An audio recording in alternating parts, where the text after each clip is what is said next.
आपने कैसा भेष क्यों बनाया है? हे निषाद राज,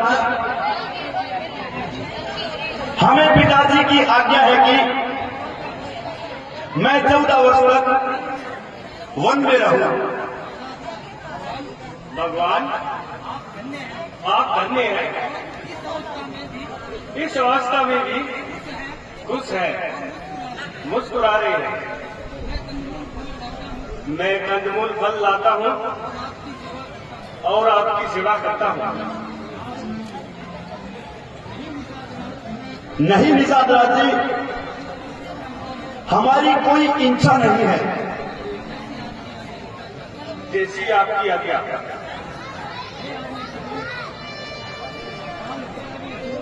हे आर्य सुमंत, अब वापिस आप अयोध्या को लौट जाइए और पिताश्री को धीरज बंधवाइए। आपका यहां से वापिस लौट जाना ही उचित है। हे भगवान, मैं आपसे एक विनती करता हूं, आशा है आपको मंजूर होगी। आप वध हैं, जो कुछ भी कहेंगे ठीक कहेंगे। हे महाराज, आज आपकी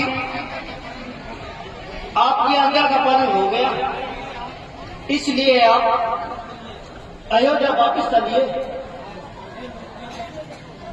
हे मंत्री जी, अगर ये शब्द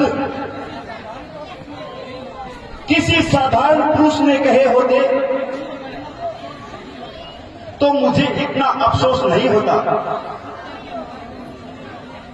सत्य के मार्ग पर चलने वाले हैं आप, वर्त मंत्री हैं। क्या ऐसा हो सकता है मैं 14 वर्ष की समाप्ति के बिना कदम रख दूंगा, अयोध्या वापिस चला जाऊंगा? हे भगवान, आप मेरी बात मान लो। मैं जाते जाते आपसे एक अर्ज करता हूं। कहो आर्य सुमंत, आप क्या कहना चाहते हो? बेटी सीता को वन में जाते देख नहीं सकते, मुझे भी दुख होता है।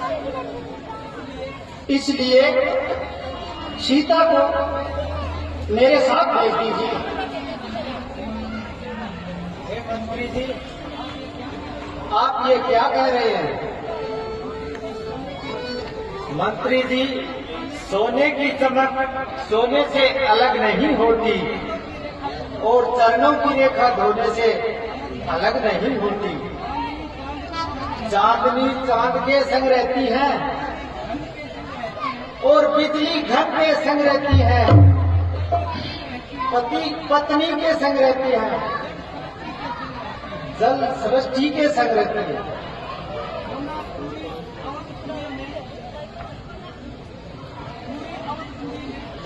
स्वर्णपुरी में, अवधपुरी में न मुझे ललचा सकती है, हसनी मान सरोवर को तजकर वे छोड़ नहीं सकती है।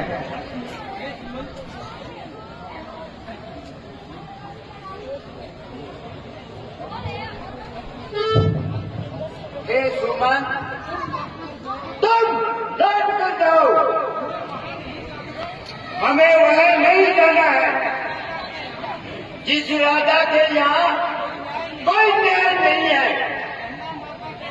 कहना माता कैकेयी से जी के चिराग जलाए,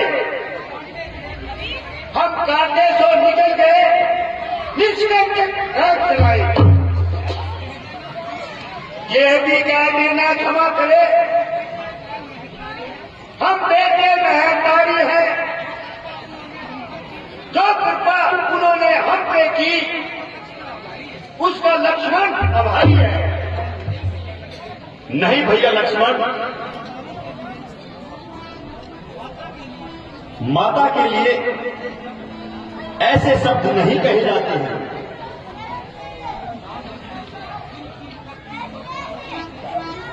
दिल की तख्ती पर छोटे थे,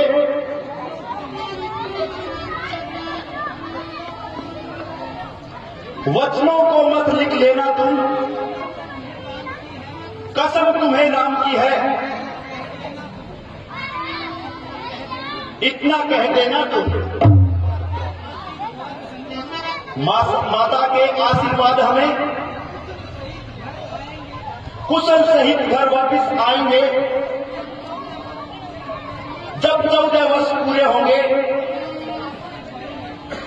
तो दर्शन आपके पाएंगे।